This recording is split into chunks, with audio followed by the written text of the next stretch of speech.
Boston College officially gets their offensive coordinator as John McNulty is hired. We're going to give our initial reactions from his opening press conference, talk about Boston College basketball's loss to UVA, and BC gets another commitment. All of this and more on today's Locked On Boston College. You are Locked On Boston College, your daily podcast on the Boston College Eagles, part of the Locked On Podcast Network, your team every day.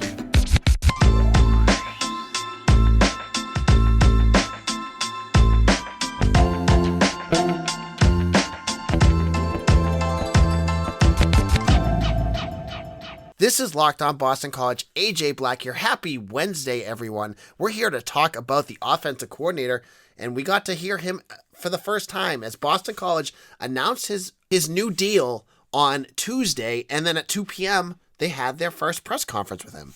Now, press conference, I mean Zoom. Everything Boston College is doing right now is Zoom again. But we got to meet John McNulty. Now, remember, John McNulty comes to Boston College with a bevy of NFL and college experience. His last stop was at Notre Dame as a tight ends coach. You know, he got to coach Michael Meyer, not the Halloween character. He's a nightmare to cover, but he's not a nightmare like the Halloween character. Michael Meyer. And then he coached Larry Fitzgerald. He was a quarterback coach for Marcus Mariota. He was the offensive coordinator in 2007 for a prolific Rutgers offense. He's done it all. He's been everywhere. He's done everything. And so the big question was, what was this guy going to be like? Because, he's only a positional coach right now. We didn't get a chance to really get to see and hear from him. So we got a chance to hear from him on Tuesday. And I'm going to actually play some of his quotes for you so you can hear what he had to say. It's an honor to be given this opportunity.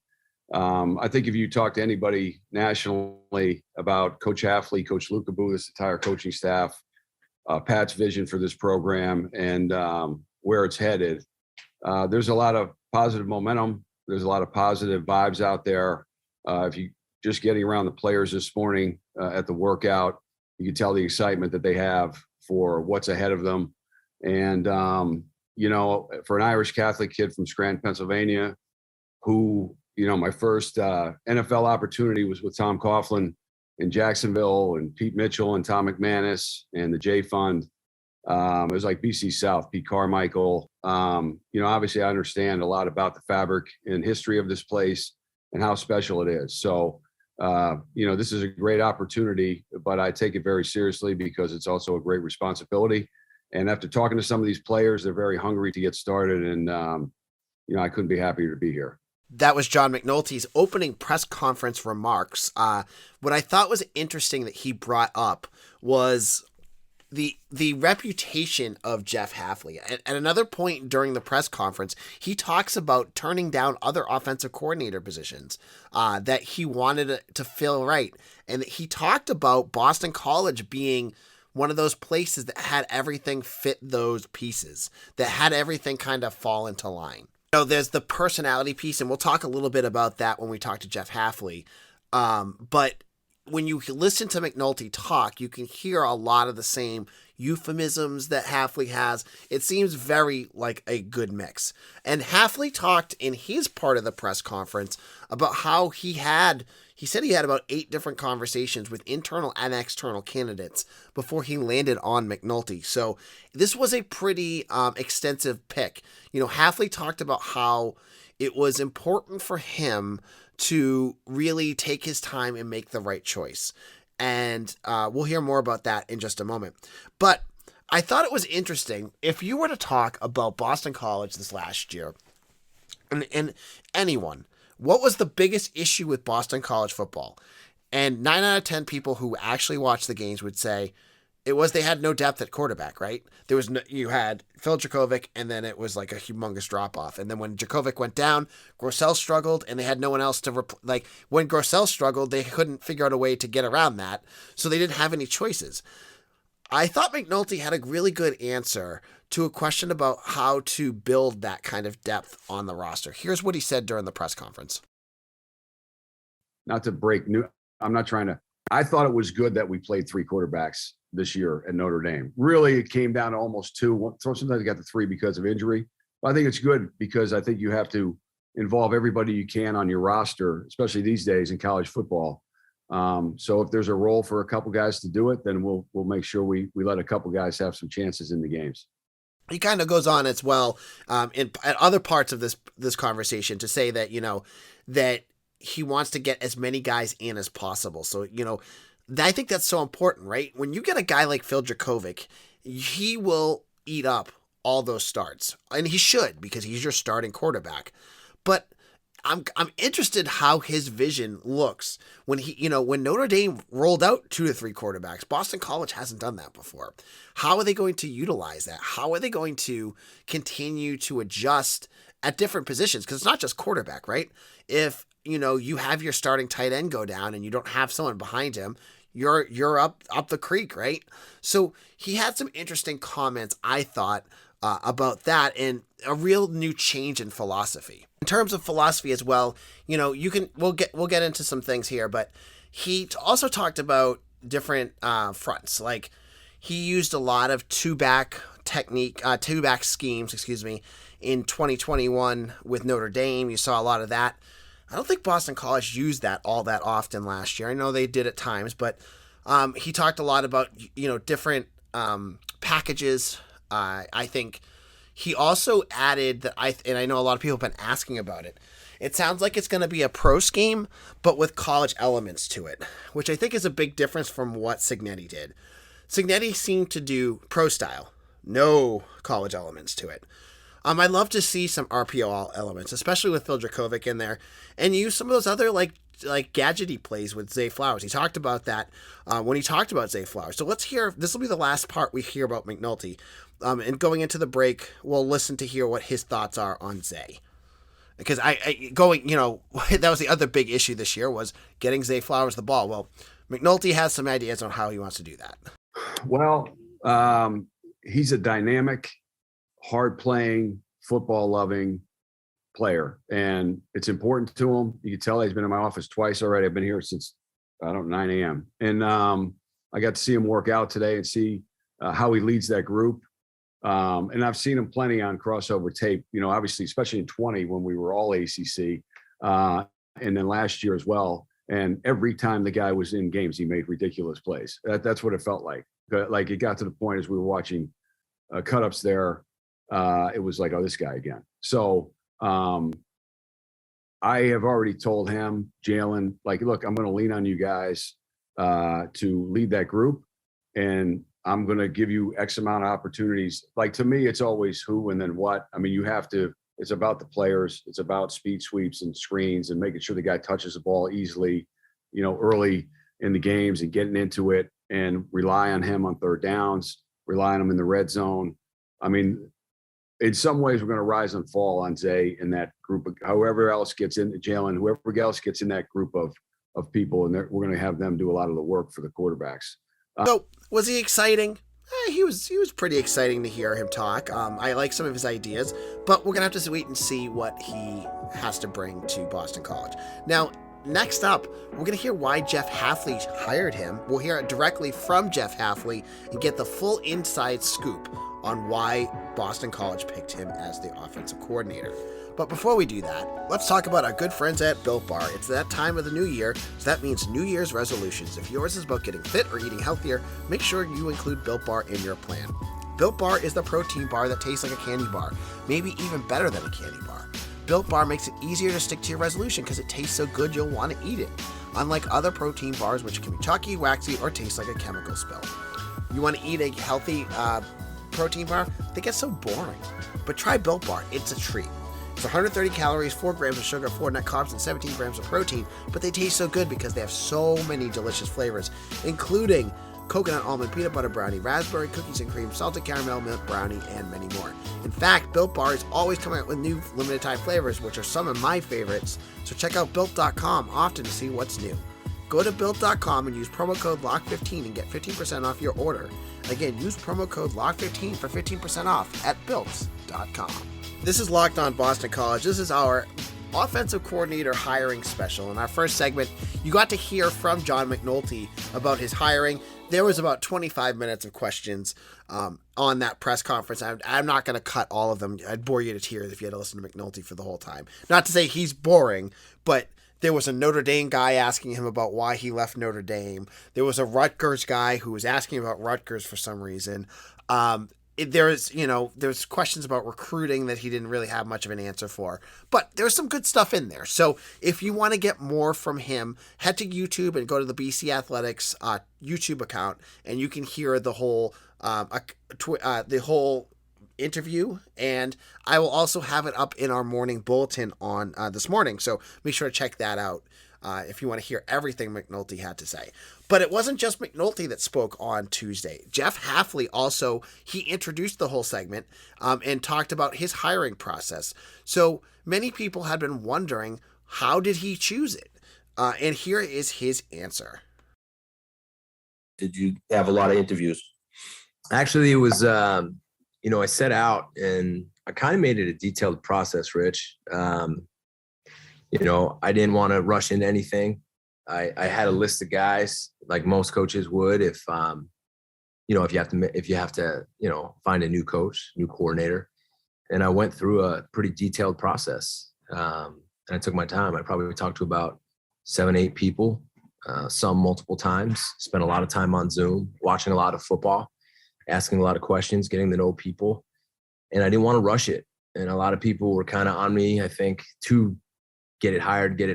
But I wanted to take my time. And I set out with the process and I completed it.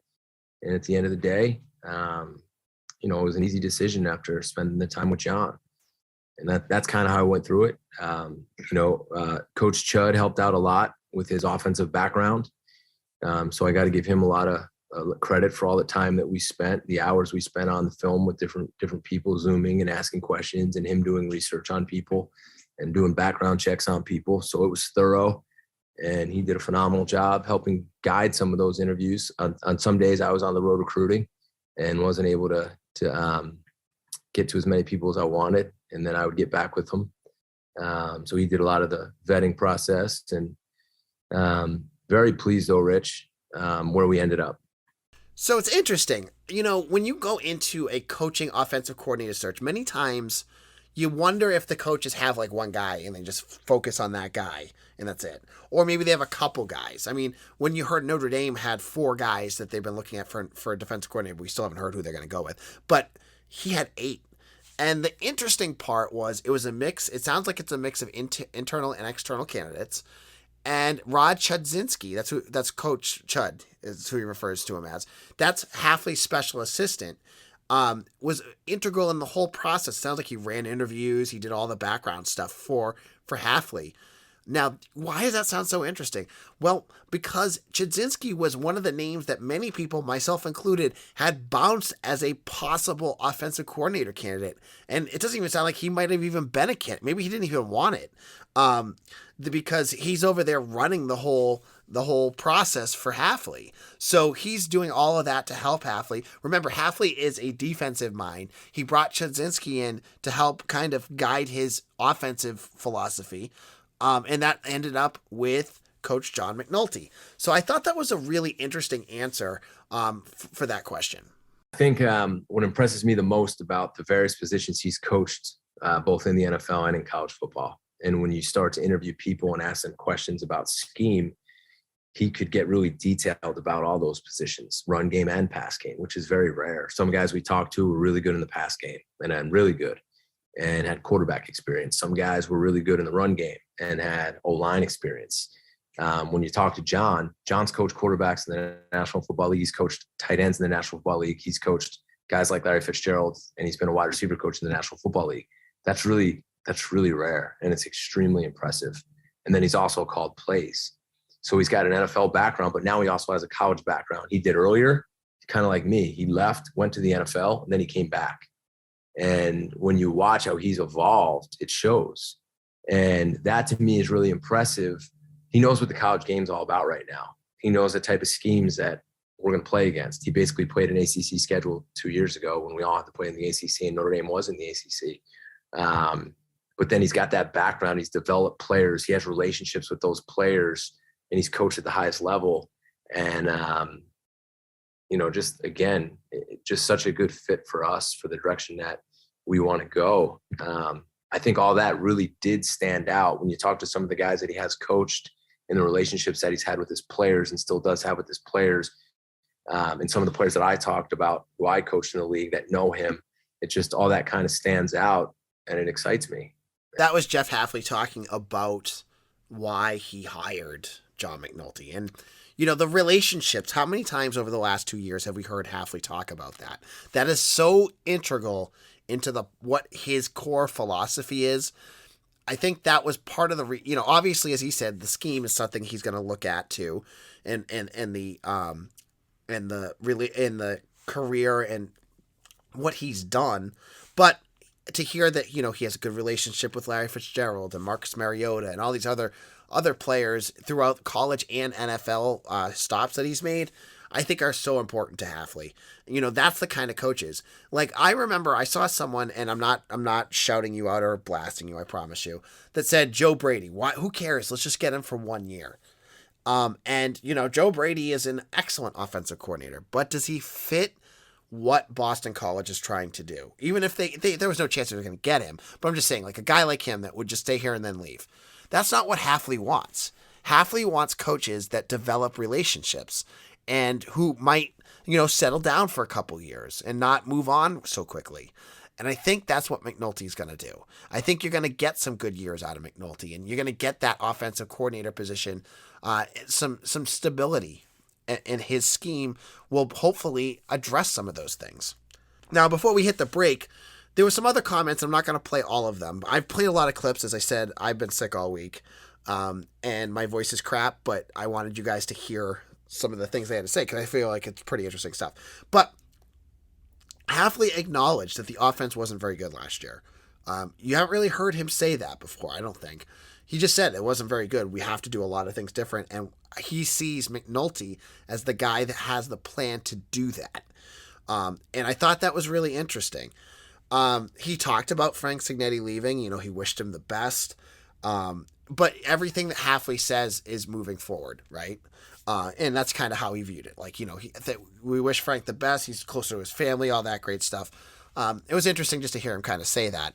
But the thing with McNulty that I know many people are wondering about, and is going to be a big giant question mark, is what is he going to do philosophical wise? And we didn't get an answer to that. Hafley did his usual, which was stall on that answer. And that's his bread and butter, man. I mean, like, if you're expecting Jeff Hafley to give anything away, he knows what a strategic advantage is, and he'll never give it to you. Because he said, if you're waiting to find out what the scheme is, you're going to have to wait for the Rutgers game. Because he says that, bringing in a guy like McNulty, people aren't going to be able to scheme like film watch because they don't know what to watch for. Do you watch Boston College from last year? Do you watch McNulty's previous stops? Do you watch the NFL? Who knows? So again, he's not going to tell you. So expect from the spring game a lot of just typical stuff. And that's usually what it is with a lot of the coaches around here anyways. But those of you that are like dying to know what he's going to change, Hafley's going to kind of put a kibosh on that, as you would expect. So we'll have to wait until the 2022 season to find out what McNulty's going to do that's going to look any different. Now, in our final segment, we're going to talk a little bit about the basketball game. We'll get into a recruiting commitment that you're going to want to know about and everything in between. BetOnline has you covered this summer season with more props, odds, and lines than ever before as football continues its march through the playoffs, right to the big game in a couple weeks. BetOnline.net remains the best spot for all your sports scores, podcasts, and news this season. And it's not just football. BetOnline has the up-to-the-minute info on pro and college hoops, NHL, boxing, UFC, along with live real-time updates of current games. Don't wait to take advantage of all the new amazing offers available for the 2022 season. BetOnline, where the game starts. So quickly, Boston College basketball lost to UVA on Tuesday, 67-55, as UVA exploded for 37 points in the second half. Boston College had their chances, but a crucial flagrant foul in the final couple seconds doomed Boston College. They scored pretty well. I mean, scoring 55 points against UVA is not that bad. They shot 40%, but they don't have shooters. Again, this is an issue that pops up in a lot of these losses, is when you got guys that aren't supposed to be your spot shooters shooting poorly, you're going to lose. And they scored 24 points. They shot 24% from beyond the arc. I mean, they've just been miserable all year with that. Mackay Ashton Langford was held scoreless in the first half. Just a tough game. UVA is a good defensive team, and I predicted BC to win this game. But I also had in the back of my mind that UVA, their defensive, the pack the line defense against a program like Boston College that has just been struggling over and over again in some of these games in terms of, offensive flow, could have been a problem. And that's exactly kind of what happened. So Boston College loses. They're going to play again in a couple days against Syracuse. Not in a couple days, next Tuesday. So they get a week off. So they'll have to sit on that.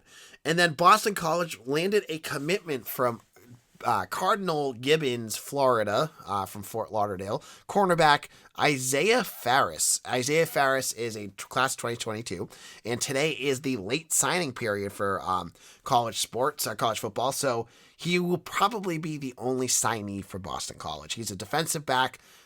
He was at Boston College this last week. I had an exclusive interview up with him. Not exclusive, but I did talk to him and I knew he was going to commit. So if you're a premium member, you knew about this yesterday morning. He apparently the snow didn't scare him off. I asked him, he said, I've seen snow before. It didn't bother me. But he really enjoyed coming up to Boston College. This to me kind of strikes as one of those commitments that is filling in, it's a late one, but it's to fill in a void of something that happened in the offseason. And it could have been Jamal Hood decommitting, or it could have been Sean Asbury hitting the transfer portal. So either way, it's a nice get for Boston College. You like getting Florida kids in here, good speed. He'll be a good player. So he'll probably be the only one. But we'll stay tuned to bcbulletin.com for any breaking news in terms of any late commitments or anything that happens. It's, the late signing period at Boston College is always a dead period. I mean, I know Hafley had said that he wasn't done when it came to that early signing period, but there's only been, I think, like 5 or 6 offers going out to guys that haven't committed yet. We still have no idea what RJ Maryland's going to do. I haven't heard anything about him. I'm guessing he's not going to end up at Boston College. It just doesn't sound like that's happening. He was that wide receiver from Texas that committed, then decommitted. He's our, Russell Maryland's kid. I don't think he'll end up here. But any news that breaks, we'll make sure to have it. On tomorrow's show, we'll have all the Boston College news and info that you need to get through your day. If you have not done so already, go to YouTube. Go to YouTube right now. Go to youtube.com.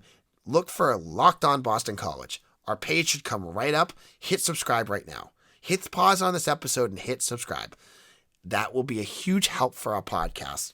And if you like us, tell a friend or two. Let them know about Locked On Boston College. This is a different episode. I played out a whole bunch of clips from press conference and kind of gave you my thoughts on it.